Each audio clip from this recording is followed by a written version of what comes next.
Modern हैं, relationships, dating और freedom की बातें करते हैं, सोसाइटी के साथ कदम से कदम मिलाकर चल रहे हैं। लेकिन आज भी कुछ ऐसे सवाल हैं जिन्हें लेकर हम रुक जाते हैं। Consent, live in relationship, personal photos, blackmail और लॉ आखिर क्या कहता है? कंसेंट हर जगह वैल्यू रखती है। क्या हस्बैंड वाइफ के रिलेशनशिप में कंसेंट की वैल्यू नहीं है? बिल्कुल है। Consent no means no. No एक साधारण सा शब्द है जो हर जगह अप्लाई होता है, चाहे फिर आप वो डेट कर रहे हो, चाहे फिर आप मैरिज में हो, चाहे फिर आप एक कंसेंशुअल रिलेशनशिप में हो। क्या आज एक औरत के पास सच में उतनी प्रोटेक्शन और फ्रीडम है जितनी कि हम सोचते हैं? आज बात कानून की भी है और उस रियलिटी की भी जिसे एक औरत रोज जीती है। So let's welcome senior advocate Juhi Arora from supreme court of India. आजकल रिलेशनशिप्स जो हैं वो बहुत ही फास्ट हो गए हैं, मतलब लिविंग और कैजुअल बॉन्डिंग, डेटिंग। तो कंसेंट क्या उतना ही क्लियर रहता है जितना हम उसे एज्यूम कर लेते हैं? रति, इसमें मैं सिचुएशनशिप भी ऐड करना चाहूंगी जो आजकल बहुत ही कॉमन है, जो कि हम जानते हैं कि किस तरीके से लोग अपने सिचुएशंस के हिसाब से रिलेशनशिप्स को कैरी करते हैं। सो आपका क्वेश्चन ये है कि आप मुझसे पूछ रहे हो कि कंसेंट की क्या वैल्यू है। तो आप देखो कि कंसेंट हर जगह वैल्यू रखती है। मुझे लगता है सिर्फ लिव इन ही क्यों, क्या हस्बैंड वाइफ के रिलेशनशिप में कंसेंट की वैल्यू नहीं है? बिल्कुल है। Consent no means no. No एक साधारण सा शब्द है जो हर जगह अप्लाई होता है, चाहे फिर आप वो डेट कर रहे हो, चाहे फिर आप मैरिज में हो, चाहे फिर आप एक कंसेंशुअल रिलेशनशिप में हो, चाहे फिर आप किसी लिव इन रिलेशनशिप में हो, चाहे किसी भी तरीके से हो। नो एक कैजुअल शब्द है जो कि मुझे लगता है कि उसमें सब कुछ छुपा हुआ है। और नो वर्ड अगर आपको महिला यूज कर रही है तो इट मीन्स दैट कि आपका कंसेंट नहीं है। तो कंसेंट मुझे ये लगता है कि बिल्कुल महत्व देता है। और बहुत से ऐसे मुद्दे हैं जहाँ पे हम इस नो की वजह से बहुत प्रॉब्लम से निकल सकते हैं अगर सामने वाला इस नो को समझ जाए तो। आपको नहीं लगता कि कंसेंट टाइम टू टाइम बदल जाता है? मतलब अगर एक इंसान रिलेशनशिप में है तो सब कुछ म्यूचुअल लगता है, लेकिन जब ब्रेकअप हो जाता है तो फिर वही चीजें एलिगेशन बन जाती हैं। जी बिल्कुल, ये एक बहुत ही अगली ट्रुथ है हमारी समाज का, जो ये कहता है कि अगर आप आज साथ हैं तो आज आप सब चीज बड़ी ब्लू ब्लू है, ग्रीन ग्रीन है, लेकिन देन अगर आप कल को साथ नहीं है तो वही एक ब्लू ग्रीन एक ब्लैक रिलेशनशिप में कन्वर्ट हो जाता है। और हम जानते हैं कि आजकल रेप केसेस भी इसी तरीके से, फॉल्स केसेस भी इसी तरीके से लगते हैं। तो ऐसे बहुत उदाहरण है जहाँ पे कंसेंट टाइमली चेंज होती है। लेकिन क्या मैं आपसे पूछना चाहती हूँ कि क्या आप ये रियलाइज करा सकते हो किसी केस में, या आप ये सोच सकते हो कि उस महिला की कंसेंट किस टाइम विड्रॉ हुई? ये एक बहुत बड़ा प्रश्न है कि आप एक साथ होटल में घुस रहे हो, कमरे में घुस रहे हो, लेकिन देयर आर केसेस जहां पे साथ घुसने के बाद उस वक्त के मोमेंट पे आपने ये कंसेंट विड्रॉ करी, उसका कैसे आप एविडेंस दोगे कि मेरी कंसेंट उस टाइम नहीं थी, उस पोजीशन पे नहीं थी? तो ये अपने आप में एक बहुत बड़ा सवाल है। ये अपने आप में, तो इसलिए सर्कमस्टेंशियल एविडेंसेस देखे जाते हैं, सर्कमस्टेंशियल जो आपके जो फैक्ट्स हैं वो एक ट्रीट करे जाते हैं किसी भी निर्णय में पहुंचने के लिए। तो मतलब हम लोग एक दूसरे के साथ गए, आपने जैसे बताया रूम में गए या वैसे भी एक रिलेशनशिप शेयर कर रहे हैं, तो एक पोजीशन पे आके तो ठीक है कंसेंट चल रहा है, लेकिन कहीं पर ऐसा ब्रेक आ जाता है कि जहां पर नो कह दिया जाता है एक लड़की की तरफ से, तो क्या वहां से हम कह सकते हैं कि कानून शुरू हो जाता है? देखिए, यही मैंने आपको बताया कि नो शब्द कब बोला गया, किस टाइम बोला गया, किस समय बोला गया, कैसे बोला गया, इस सब चीजों पे बहुत कुछ निर्भर करता है। और इससे पहले आप भले ही साथ खा रहे हो, साथ पी रहे हो, साथ रह रहे हो, लेकिन क्या आपने उस टाइम नो बोला तो क्या आपको वो राइट मिलता है कि आप किसी के साथ रिलेशन जबरदस्ती बना सके? कोर्ट इस चीज को देखता है कि अगर कंसेंट विड्रॉ करी गई है तो ये कंसेंट कभी थी कि भी नहीं थी, या आज ही सिर्फ कंसेंट थी। तो ये सारी चीजें बहुत बारीकी से नोट करके ये चीज करी जाती है। बाकी आपके पॉडकास्ट के माध्यम से मैं उन सब लोगों को यही समझाना चाहूंगी कि अगर आप किसी के साथ कंसेंशुअल रिलेशन में हैं, अभी आप देखेंगे कुछ टाइम पहले हमने एक बड़ा इंटरेस्टिंग केस देखा कि बॉम्बे के लिए लिव इन लोग थे, दो कपल, उन्होंने अपने आपस में एक लिटरली अग्रीमेंट बनाया हुआ था। It is very much surprising, but ये कोर्ट के सामने आया जब लड़की ने फेक केस फाइल करा। तो लड़के ने एक लिव इन अग्रीमेंट कोर्ट में दिया कि मैं लिव इन में रहूंगा, मैं कंसेंशुअली साथ रहूंगा। उस केस में लड़का जो है वो बचा, उस लिव इन रिलेशनशिप के फॉल्स केस की वजह से। सो मैं ये मानती हूँ, लेकिन ऐसे लोग कितना सोचते हैं? शायद एक व्यक्ति होगा 1000 में से जिसने ऐसी चीज सोची कि मैं कोई एग्रीमेंट बना सकता। तो एक Indian law live in relationship को कैसे डिफाइन करता है और क्या हम इसे मैरिज के इक्वल मान सकते हैं? देखिए, live in relationship as per law हमारे पास कोई एक स्पेसिफिक अलग से लेजिस्लेशन नहीं है जो सारे इनको गवर्न करे, लिव इन रिलेशनशिप कपल्स को। लेकिन फॉर श्योर आपके पॉडकास्ट के माध्यम से मैं ये बताना चाहती हूँ कि लिव इन रिलेशनशिप्स में अगर आप हैं तो प्लीज आप सचेत हो जाएं, क्योंकि आपके ऊपर वो सब धाराएं लागू होंगी जो एक मैरिड कपल पे भी लगती हैं। अगर आप किसी लड़की के साथ लिव इन में हैं पर आप अगर उसके साथ गलत कर रहे हैं या उसके साथ उसको मार पीट रहे हैं या उसको गुजारा नहीं दे रहे हैं और अगर आप इस तरीके से उसको ट्रीट करें तो आप भी क्राइम की श्रेणी में आते हैं। ये नहीं कि लिव इन में तो आपको सारे हक मिलते हैं। और यहाँ तक कि हमारा कानून ये बहुत चीजों में क्लियर है कि अगर कुछ साल तक आप इस चीज में आप लिव इन रिलेशनशिप में महिला के साथ रहते हैं और आप एज ए सोसाइटी में हस्बैंड वाइफ मूव कर रहे हैं तो आपके बच्चे आपकी पैतृक संपत्ति में भी एक हिस्सेदार बन सकते हैं। अगर आप किसी लिविंग रिलेशनशिप में हैं और उसमें आप कोई फॉल्स मैरिज का वादा करते हैं तो क्या उसमें भी लॉ काम आता है? लाइक कैसे वर्क करता है? देखिए, फॉल्स मैरिज अपने आप में एक ऐसा कमिटमेंट है जो आप शादी के लिए दे रहे हैं। फॉल्स मैरिज का कमिटमेंट है क्या कि आप और मैं साथ घूम रहे हैं, मैंने आपको शादी का वादा किया और आपके साथ रिलेशन संबंध बनाए और आपसे शादी नहीं करी। यही एक फॉल्स मैरिज का एक हमारे कानून में प्रावधान है जो कि एक ऐसे एलिगेशंस को रेप में कन्वर्ट करता है। तो ये एक बिल्कुल एक क्राइम है कि अगर आप किसी को फॉल्स प्रिटेक्स्ट ऑफ मैरिज पे किसी के साथ संबंध बनाते हैं और अगर उसको संबंध बनाने के बाद आप समय पे उसके साथ शादी नहीं करते हैं तो लड़कियां ज्यादातर इसी केसेस में आपको रेप के श्रेणी में आप अपराध आपके अगेंस्ट बुक कर सकती है। और लेकिन क्योंकि हम इस जनरेशन में हैं जहाँ पे कहते हैं ना हर सिक्के के दो पहलू हैं, तो देयर आर केसेस जो एक फेक केसेस की तरह से उजागर होते हैं जहाँ पे शायद कंसेंशुअल होती है या कभी मैरिज का वादा ही नहीं दिया होता। ऐसे में बड़ा एक इंटरेस्टिंग केस मेरे पास है, अगर आपकी इजाजत तो मैं बताऊंगी। हमारे पास एक क्लाइंट आते हैं जो ये कहते हैं कि मैडम मेरे पास ना मेरी गर्लफ्रेंड है और अब मुझ पे वो प्रेशर बना रही है कि अगर मैंने शादी नहीं करी तो वो मुझे रेप केस में फंसा देगी। तो मैंने उससे सब सीधे छुपते ये पूछा कि क्या आपने कभी उनके साथ फॉल्स मैरिज का कभी प्रॉमिस किया था या कोई मैरिज का प्रॉमिस किया था? उन्होंने कहा था बिल्कुल नहीं, मैं अब हम साथ रहते थे, हमारे बीच में मैरिज की कोई ऐसी बात नहीं थी, लेकिन मैं मैरिज कर लेता अगर हमारे बीच के रिलेशन हेल्दी रहता तो यहाँ दो चीजें इन्वॉल्व हो गई। एक तो ये कि क्या आपने कभी मैरिज की कंसेंट दी, और अगर सेकंड में अगर आपने कंसेंट दी भी तो क्या आप आगे उस कंसेंट को क्यों नहीं निभा पाए? तो वो भी एक प्रश्न है कि अगर आपने कंसेंट दी और आज आपने मैरिज की लिए आपने हाथ भरा लेकिन कल वो मैरिज आप नहीं करते तो भी क्या आप बच सकते हैं कि एक टाइम पे आपने दी थी मैरिज की कमिटमेंट पर आपने नेक्स्ट नहीं करी। सो इन सारी चीजों को देखते हुए फिर हमने पूरा वो एक डेटा व्हाट्सएप का निकाला चैट, तो उसमें बड़ी इंटरेस्टिंगली ये चीज सामने आई कि जिस टाइम पे उन्होंने फर्स्ट रिलेशनशिप बनाया था उस टाइम कोई ऐसी कमिटमेंट थी नहीं मैरिज की। सो इन सब चीजों से आई थिंक यही चीज निकल कर आती है कि आपको बहुत ध्यान से और आज की डेट में सब चीजों को समझ के ये चीज आपको रिलेशन में किसी भी चीज में बढ़ना चाहिए। अच्छा, आजकल एक कॉमन सिचुएशन है कि जब भी दो लोग रिलेशनशिप में होते हैं तो वो कुछ ना कुछ मोमेंट जो है जो शेयर करते हैं वो कैप्चर करते हैं अपने लिए। तो ऐसे में अगर कोई तीसरा इंसान उस फोटोज को या उस वीडियोस का मिसयूज करता है तो ऐसे में एक वुमेन के क्या राइट्स हैं?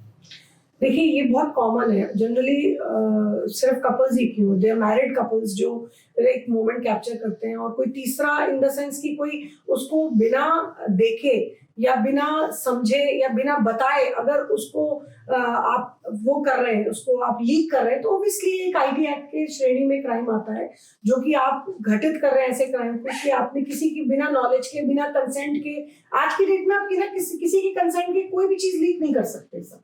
देखिए, तो ये अपने आप में एक क्राइम है और आप बिल्कुल इमीडिएटली रिपोर्ट कर सकते हैं। और ये ही नहीं, मैं बताना चाहूंगी रति कि सिर्फ तीसरा ही क्यों, आज की डेट में जब आप हस्बैंड वाइफ साथ रहते हो, कितनी बार जब रिलेशनशिप्स अगली होते हैं तो हस्बैंड को वाइफ पे एक शक रहता है कि मेरे फोटोग्राफ्स वो ही ना लीक कर दे, और वाइफ को हस्बैंड पे शक रहता है कि आप ही मेरे फोटोग्राफ्स लीक ना कर दे। तो ऐसे बहुत से केसेस आते हैं हमारे यहाँ जहाँ पे लड़कियों को ये प्रॉब्लम है, या जहाँ पे लड़कियां ये चीज फील करती हैं कि उनकी बिना इजाजत के उनके खुद के हस्बैंड ने उनकी वीडियोस बनाई हुई है। तो मैं बताना चाहूंगी कि वो वॉयरिज्म एक्ट है, कोई क्राइम है कि अगर आप एक रिलेशनशिप में हैं, या आप शादीशुदा हैं, या आपके हस्बैंड या आपकी वाइफ अगर आपके बिना आपकी मर्जी के किसी तरह की भी वीडियो जो एक ऑब्सीन वीडियो है अगर वो करती हैं, किसी तरह से उसको लीक करा जाता है, तो वो एक अपने आप में, या उसको फ्रेमिंग भी करी जाती है, अगर पिक्चरिंग भी करी जाती है, तो वो भी एक क्राइम है। बिल्कुल, सोशल मीडिया का टाइम है, सबके पास फोटोज वीडियोस होती हैं। अक्सर हम लोग लोगों को कहते हुए सुनते हैं कि अगर मेरा ये काम नहीं किया तो मैं तुम्हारी वीडियो या तुम्हारा फोटो जो है उसे वायरल कर दूंगा। तो कब तक चुप रहना चाहिए, मतलब इंतजार करना चाहिए कि जब तक वो सामने वाला इंसान आपको कोई डैमेज ना कर दे? देखिए, आज की डेट में सबसे बड़ा प्रॉब्लम ये है कि क्या हम रिपोर्ट करते हैं? नहीं।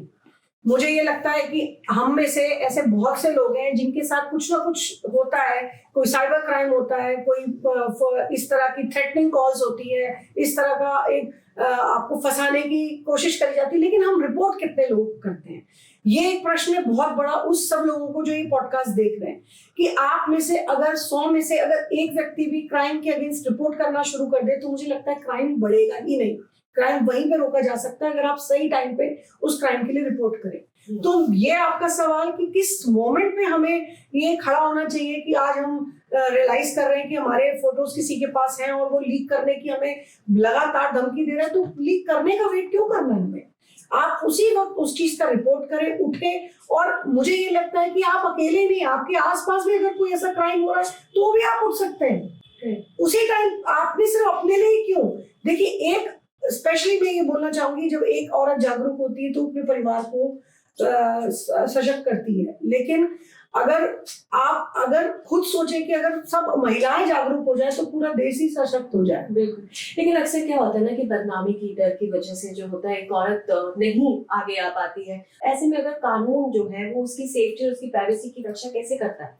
देखिए, कानून अपने आप में उन सब लोगों को रक्षा देता है जो एक विक्टिम होके इस कानून का दरवाजा खटखटाते हैं।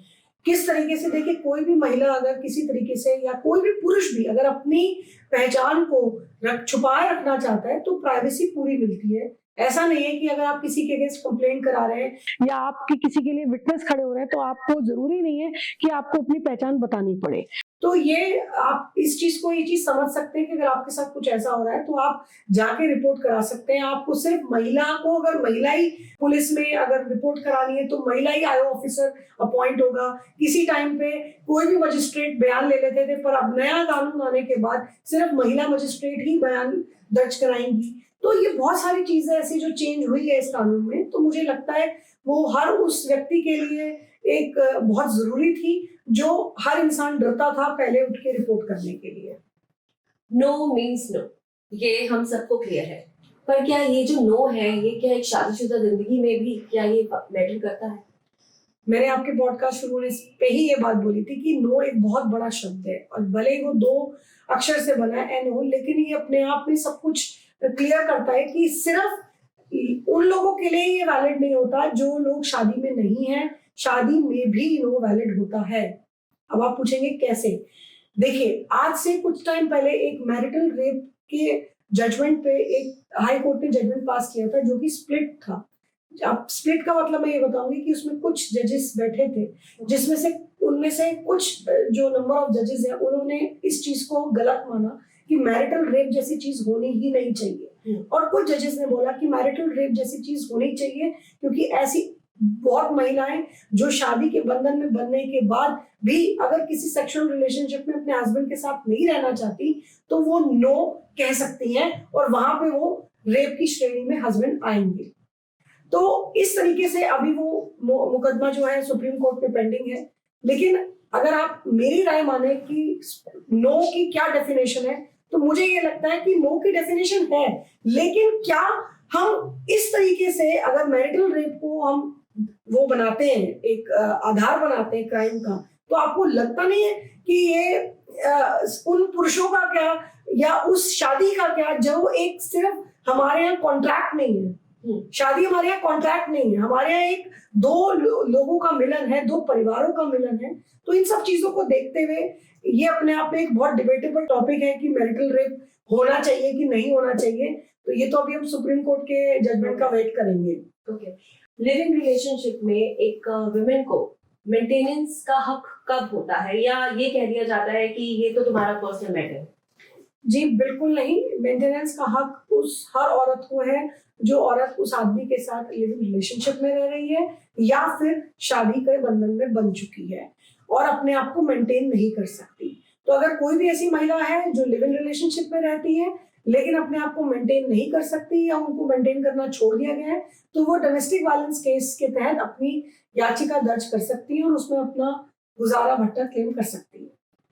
ओके, अगर लिविंग के दौरान अगर प्रेगनेंसी होती है या बच्चा होता है तो क्या उसके पूरे ही उस तरह के लीगल राइट्स रहते हैं उस बच्चे के? जी बिल्कुल, ये बिल्कुल सत्य है कि कोई भी बच्चा अगर किसी भी इस तरह के रिलेशनशिप से अगर जन्म लेता है तो उस बच्चे के पूरे लीगल राइट्स हैं जो एक शादी के बंधन के बाद बच्चे पैदा होते हैं। क्या आज उसे एक्सेप्ट किया जा रहा है ग्राउंड रियलिटी की अगर हम बात करें तो? देखिए, ग्राउंड रियलिटी अगर सोसाइटल टैबू माने या सोसाइटल प्रेशर माने तो अपने आप में ये एक चेंज दिख रहा है, लेकिन ऑब्वियसली अभी हम उस जगह नहीं खड़े जहाँ पे हम इस तरह से बच्चों को एक्सेप्ट कर पाए कि ये लिव इन रिलेशनशिप से जन्मे बच्चे हैं तो ये शादी के जन्मे बच्चों से अलग है। तो कहीं ना कहीं वो एक सोसाइटी में उस चीज को समय लगेगा, बट वो टाइम दूर नहीं जहाँ पे देखिए फॉरेन जो कल्चर है, जो आप देखें आज की डेट में अर्बन सिटीज में, मेट्रो सिटीज में लिव इन रिलेशनशिप बहुत कॉमन हो चुका है।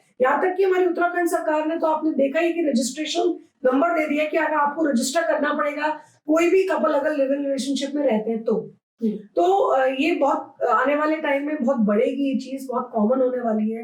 हम देखेंगे कि लोगों का शादियों में से विश्वास उठ रहा है और लोग लिव इन में रह रहे हैं, पहले आपस में देख रहे हैं, अपने मेंटल लेवल मैच करा रहे हैं, अपनी एक हर चीज अपने आप में जब तक कंफर्टेबल वो नहीं हो रहे, अपने फाइनेंसेस इक्वली शेयर नहीं कर पा रहे, तब तक वो एक शादी के बंधन में नहीं बनना चाहते। रिलेशनशिप या अगर हम लिविंग की बात करें तो उसके अंदर जब ये सुनने को आता है कि अगर कोई वुमेन कहती है कि उसके साथ रेप हुआ है तो लोग उस चीज को एक्सेप्ट क्यों नहीं करते? देखिए, रेप हुआ है तो उसके लिए जरूरी नहीं कि हम लिव इन रिलेशनशिप में। पहली चीज, रेप किसी की टाइम किसी वक्त किसी महिला के साथ कभी भी हो सकता है।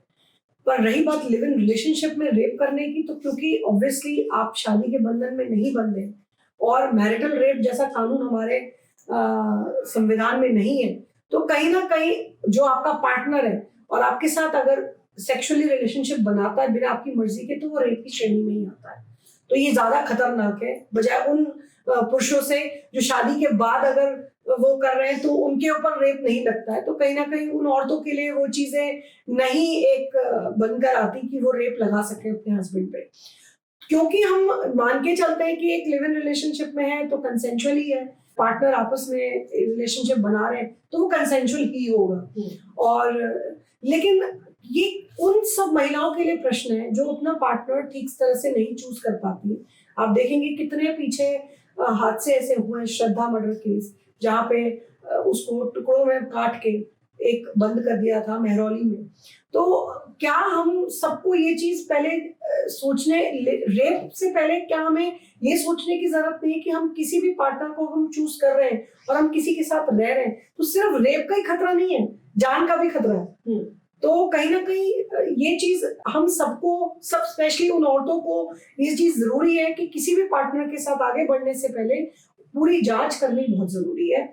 और रेप है तो रेप के कानून से बच नहीं पाएंगे वो लोग जो इस तरह से घिनौना काम कर रहे हैं। आज भी कोई विक्टिम, अगर कोई महिला विक्टिम रेप के लिए या किसी भी उसके साथ जो भी गलत हुआ हो उसके लिए जब भी FIR दर्ज कराने जाती है तो एक डर सा उसके अंदर रहता है, तो हम ये कह सकते हैं कि हमारा जो कानून है वही ये डर पैदा कर रहा है? जी, इसमें ये डर सिर्फ लड़की को ही नहीं रहता या ये डर सिर्फ लड़के को ही नहीं रहता, मुझे लगता है ये डर पुलिस वालों को भी रहता है। ओके। ऐसे में मैं आपको बताना चाहूंगी कि मेरा एक क्लाइंट था जिसकी गर्लफ्रेंड जो है वो जाती है थाने में और वो वहां से कॉल कराती है मेरे क्लाइंट को। मेरे क्लाइंट को कॉल बजता है, वो कहता है कि तुम्हारी गर्लफ्रेंड रो रही है, तुम उसका फोन क्यों नहीं उठा रहे हो। बड़ी सरप्राइजिंगली मेरा क्लाइंट मुझसे कहता है कि मुझे थाने से कॉल आया है और आके उन्होंने मुझे बोला कि तुम्हारी गर्लफ्रेंड रो रही है, तुम उसका फोन क्यों नहीं उठा रहे हो। तो मैंने उसको बोला कि हो सकता है कि तुम आपस में रिलेशनशिप में तुम रहे हो। कहते न मैम, उन्होंने मुझे धमकी दी है कि मैं आपके अगेंस्ट रेप केस फाइल कर दूंगी अगर आप मेरे फोन नहीं उठाएंगे या आप मेरे साथ जैसे मैं चाहती हूँ वैसे नहीं रहेंगे। तो हमने उसी केस पे एक एंटिसिपेटरी बेल मूव करी। एंटिसिपेटरी बेल मूव करने के बाद जब हमने कोर्ट में गए तो कोर्ट ने हमसे सिर्फ ये पूछा कि आपके अगेंस्ट कोई एफआईआर नहीं है, क्या आप बेल के हकदार हैं। तो आपके अगेंस्ट एफआईआर नहीं है तो आप बेल के हकदार हैं। सबसे बड़ी बात कि अगर आपके अगेंस्ट कोई एफआईआर ही नहीं है, आपके अगेंस्ट कोई कंप्लेंट ही नहीं है रिटर्न में, तो आप बेल लेने किस लिए आए, आप एप्रीहेंशन क्या अरेस्ट का।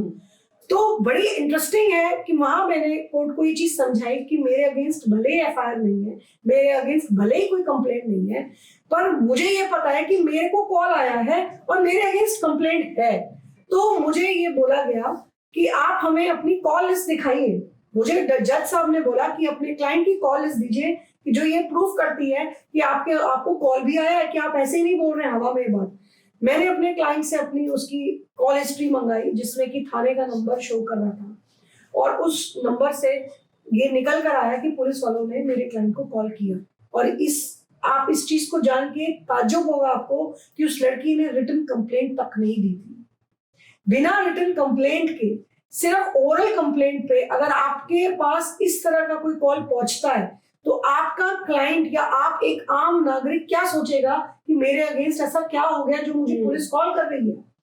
तो इस तरीके की चीजों पे कोर्ट ने एक जबरदस्त फैसला सुनाया, जहाँ की कोर्ट ने वहां के आयोग को, मैं थाने का नाम नहीं लूंगी, लेकिन वहां के आयोग को हड़काया। वहां के डीसीपी को लिटरली एक डिसिप्लिनरी जारी करी गई कि police booth has turned into a public booth. Police station has turned into a public booth. So इस तरीके के केसेस में जहाँ पे ये जानते हुए भी कि क्योंकि एक महिला आपके दरवाजे पे आके खटखटा रही है रोती हुई कि मेरे साथ गलत हुआ है, बिना जांच पड़ताल किए अगर आप इस तरीके से कॉल्स पे कॉल्स करते हैं किसी थाने से, तो एक आम नागरिक कैसे जिएगा। तो मेरा ये मानना है कि आपको सही टाइम पे सही एक्शन लेने की बहुत जरूरत है। अगर उस टाइम वो क्लाइंट मेरे पास नहीं आता है या उस टाइम उस क्लाइंट ने उस चीज के अगेंस्ट एक्शन नहीं लिया होता तो आज शायद वो कंप्लेंट रिटर्न में भी जा चुकी होती और वो जेल के अंदर होता। तो ये एक अपने आप में बहुत एक ताज्जुब वाली चीजें हैं जो धीरे धीरे आई थिंक एक सेंसिटाइजेशन सिर्फ लॉ से नहीं है, एक आम नागरिक, पुलिस वालों, सबको एक देने की, एक समझने की जरूरत है कि अगर रेप जैसा घिनौना जुर्म आप किसी पे कर रहे हो, इल्जाम लगा रहे हो, तो उसकी पूरी लाइफ सफर करती है। अगर हम आज इस दुनिया में जी रहे हैं जहाँ पे 80% रेप सच में होते हैं तो 20% रेप फॉल्स भी होते हैं। बिल्कुल। अच्छा, किसी के अगर फीमेल के साथ गलत होता है तो एक तो पहले उसको इस चीज को समझना बड़ा मुश्किल लगता है, वक्त लगता है उसको इस चीज से बाहर आने में। बड़ी हिम्मत करके अगर वो कंप्लेन भी करने जाती है और उसमें कुछ वक्त निकल जाता है, तो ऐसे में जो पुलिस होती है या फिर सोसाइटी होती है उसे डाउट वाली नजर से क्यों देखती है? देखिए, डाउट, बेनिफिट ऑफ डाउट मुझे लगता है सबको मिलता है, और ऐसे डाउट इसलिए उजागर होते हैं क्योंकि लोगों का टाइम जो है ना एक बहुत क्रूशियल रोल प्ले करता है। हमारी संविधान में, हमारे जो लॉ में कोई ऐसी टाइम लाइन नहीं है। मैं ये बताना चाहूंगी कि नहीं है। आप किसी भी वक्त अगर आपके साथ कोई क्राइम हुआ है आप उठ के उसको रिपोर्ट कर सकते हैं, उसकी कोई लिमिटेशन नहीं है, पहली चीज। दूसरी चीज, अगर सोसाइटी या पुलिस या whatsoever any other way out अगर आपको लगता है, आपको डाउट किया जा रहा है, तो मुझे नहीं लगता कि आपको फर्क पड़ना चाहिए, पहली चीज। क्योंकि अगर आपके साथ संविधान खड़ा है, आपके साथ लॉ खड़ा है और आपको पूरी तरीके से जुडिशरी आपको सपोर्ट करती है इन सब चीजों से, तो अगर आपके लिए कोई अगर डाउट रखता भी है कि अगर आपके साथ कोई क्राइम 5 साल पहले हुआ था, आप आज रिपोर्ट कर रहे हैं, तो आपको डाउट करने का कोई फायदा नहीं है, क्योंकि आपको पूरा सपोर्ट मिलेगा। और किसी के सोचने से हमें नहीं लगता कि हमें अपने जो एक्शंस हैं उसको मेंड करना चाहिए। अब आप देखेंगे कुछ समय पहले एक बड़ी मी टू की चलन चली थी, हर तरफ देखो किसी ने मी टू फाइल कर रखा है, और ऐसे केसेस मी टू में आए थे जहां पे लड़कियों ने कुछ 5 साल पहले 7 साल पहले किसी के साथ कुछ हुआ था तो आज जाके रिपोर्ट किया। इसमें आपके पास पूरे कोई ऐसी टाइमलाइन की व्यवस्था नहीं दी गई है, आप कभी भी किसी भी क्राइम के लिए रिपोर्ट कर सकते हैं। बिल्कुल, आजकल ऐसे केसेस भी आते हैं कि चाहे मेल हो चाहे फीमेल हो, फिजिकल टॉर्चर तो हर एक को नजर आता है, लेकिन मेंटल टॉर्चर का क्या, उसे किस तरह से हम देखते हैं? ये बहुत बड़ा और बहुत ही अच्छा प्रश्न है रति, जो आपने पूछा है कि मेंटल टॉर्चर, क्योंकि देखिए क्रुएलिटी बहुत तरीके से करी जा सकती है, फिजिकल है, फाइनेंशियल है, और आपकी ये इकोनॉमिकल है, लेकिन मेंटल क्रुएलिटी की बात अगर हम करें तो 99% केसेस आज की डेट में जो है मेंटल क्रुएलिटी से भी ग्रसित हैं। राइट। क्योंकि आप देखिए जितना भी अर्बन सेक्टर है वो ज्यादातर लोग वहां पे मेंटल क्रुएलिटी से जूझ रहे हैं। मेरे पास इतनी ऐसे केसेस हैं जहाँ पे आदमी, जहाँ पे महिलाएं मेंटल क्रुएलिटी के शिकार हैं अपने पार्टनर से, अपने स्पाउस से, जहाँ पे औरतें बच्चे लेके चली जाती हैं, आदमियों से मिलवाती नहीं है, आदमी परेशान रहते हैं, कोर्टों में धक्के खाते हैं, कहीं सुनवाई नहीं है, वो एक मेंटल क्रुएलिटी है। जहाँ औरतें हैं, जहाँ पे पूरे टाइम उनको ताना दिया जाता है उनकी स्किन पे, उनके कलर पे, उनके क्रीड पे, उनके हैंडीकैप होने पे। मेरे पास एक ऐसे केसेस आए थे जहाँ पे लड़कियां को कुछ अगर पार्शियल डिसेबिलिटी है और वो जान के भी अगर सामने वाला उससे शादी कर रहा है, उसके बाद उसकी पूरी फैमिली अगर उसको टॉन्ट कर रही है, तो अपने आप में एक मेंटल क्रुएलिटी है। कलर को लेके मेंटल क्रुएलिटी है। लोगों को बख्शा नहीं जाता कि आपके रंग ऐसा है, आपका रूप ऐसा, आपका कद ऐसा है। तो मुझे लगता है कि अपने आप में एक बहुत बड़ा मेंटल क्रुएलिटी की परिभाषा है, जो सुप्रीम कोर्ट ने टाइम एंड अगेन जजमेंट्स में बोला गया है कि मेंटल क्रुएलिटी एक वाइड शब्द है, एक वाइड कंसेप्ट है।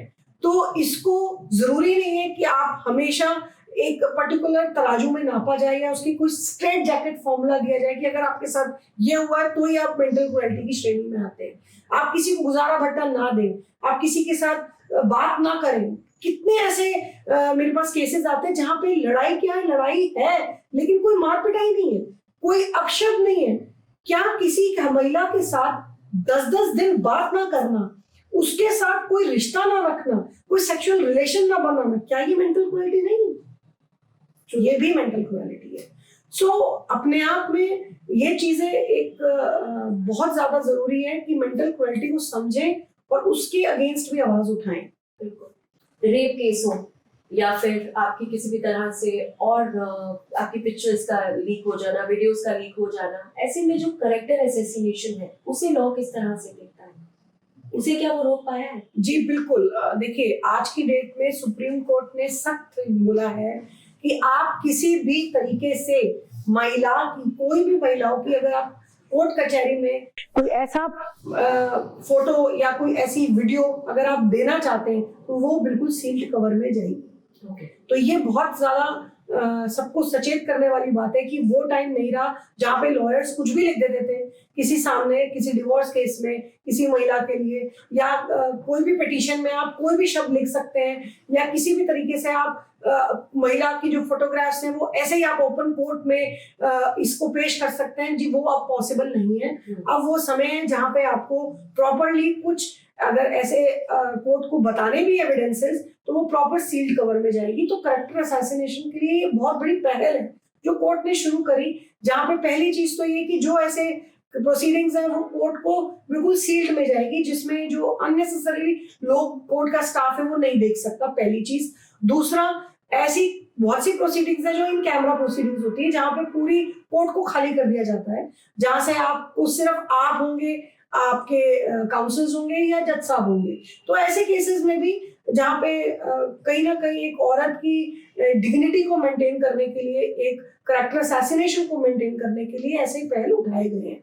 मेडिकल एग्जामिनेशन की बात करें तो अब चीजें कितनी ज्यादा विक्टिम फ्रेंडली हो चुकी हैं? तो मेडिकल एग्जामिनेशन बहुत ज़्यादा विक्टिम फ्रेंडली है। जैसा कि मैंने बताया कि जो मेडिकल ऑफिसर्स हैं या जो इन्वेस्टिगेशन ऑफिसर्स हैं उन सबको, अगर महिलाएं तो महिलाएं ही उसको आपको मिलेंगी इस सब चीज़ों के लिए। आपको लिमिटेड टाइम दिया गया है, उसी टाइम के अंदर आपको इमीडिएटली कराना पड़ेगा। आप किसी भी अस्पताल में जाके करा सकते हैं। तो ये सारी चीज़ें जो है ना, ये कहीं ना कहीं आपको उस चीज़ों से बचा रही है जो एक आफ्टर इफेक्ट्स, आफ्टर शॉक्स जैसे होते हैं ना, अर्थक्वेक के आफ्टर शॉक्स होते हैं, ऐसे ही किसी भी क्राइम के आफ्टर शॉक्स बहुत मिलते हैं, जो कि हम देख रहे हैं कि कहीं ना कहीं केसेस में आज की डेट में भी देखिए, हम बैठ के आपके पॉडकास्ट में 21वीं सदी में महिलाओं के अचीवमेंट्स की बात भी करें, लेकिन कहीं ना कहीं देखिए उन क्राइम्स को भी देखिए जो अभी कुछ दिन पहले हाल ही फिलहाल में फरीदाबाद रोड पे हुआ उस बेचारी लड़की के साथ। तो अपने आप में बहुत शर्मनाक वाली स्थिति है जहाँ पे ये चीज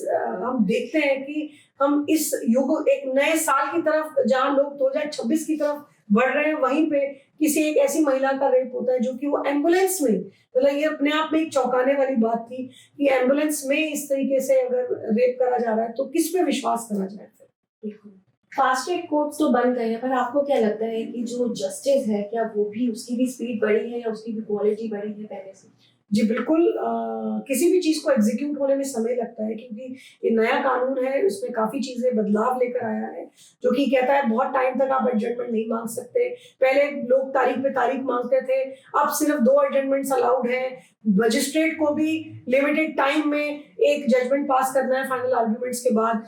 कोर्ट में पुलिस वालों को भी एक लिमिटेड टाइम में चार्जेस फ्रेम करके चार्जशीट फाइल करनी है।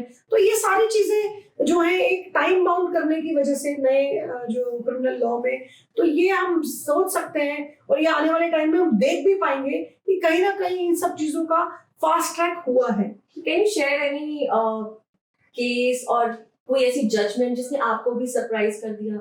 मेरे क्लाइंट थे, दोनों हस्बैंड वाइफ, वो म्यूचुअल डिवोर्स के लिए प्रोसीड कर रहे थे। तो अब आप फास्ट ट्रैक की बात कर रहे हैं तो कहीं ना कहीं कई बार कोर्ट्स भी जो है लीनियंट हो जाती हैं। ऐसा नहीं है कि सिर्फ कमी वकीलों में ही रहती है या कमी सिर्फ लिटिगेंट्स में रहती है।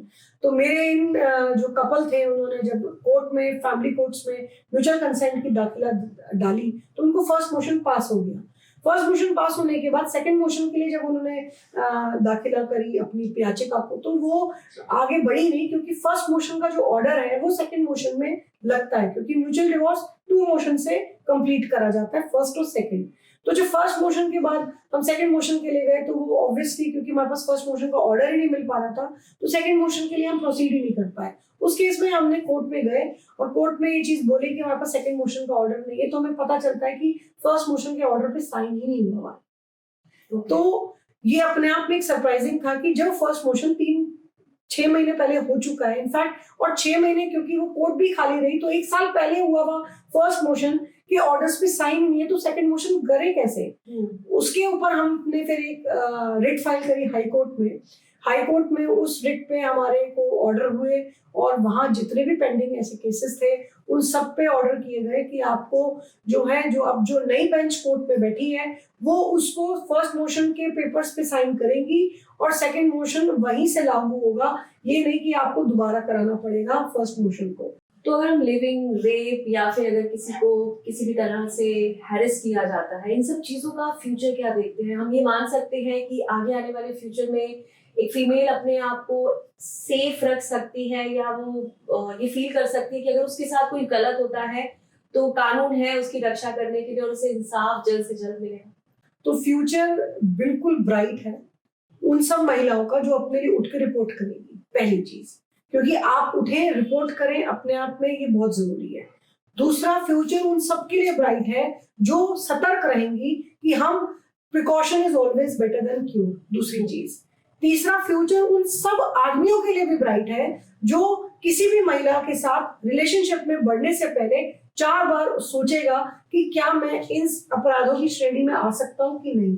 तो फ्यूचर उन आदमियों के लिए भी ब्राइट है और फ्यूचर उन सब सोसाइटी के लिए ब्राइट है, क्योंकि आप देखें कि आने वाले समय में, वो समय दूर नहीं जहां पे हम ये चीज समझ सकते हैं कि लिव इन रिलेशनशिप की जो संख्या है वो बढ़ेगी और इस चीज को लोगों को एक्सेप्ट करना पड़ेगा कि अब हमारा ये समाज ऐसा है जहाँ पे हम लिव इन रिलेशनशिप्स को भी वो दर्जा दे सकते हैं, उस महिला को उस डिग्निटी से देख सकते हैं जो अपनी मर्जी से एक आदमी के साथ बिना शादी के बंधन के रह रही है। उस बच्चे को एक डिग्निफाइड आइडेंटिटी दे सकते हैं, एक लीगल राइट्स दे सकते हैं जो वो हकदार है उस चीज का। तो ये अपने आप में एक बहुत जरूरी है और आने वाला समय हमें इन सब चीजों को दिखाएगा, समझाएगा। जो जरूरत है हमें उसको एडमिट करना पड़ेगा। So thank you so much, Advocate Julie Arora, for being with us and sharing such a wonderful information with us. Thank you.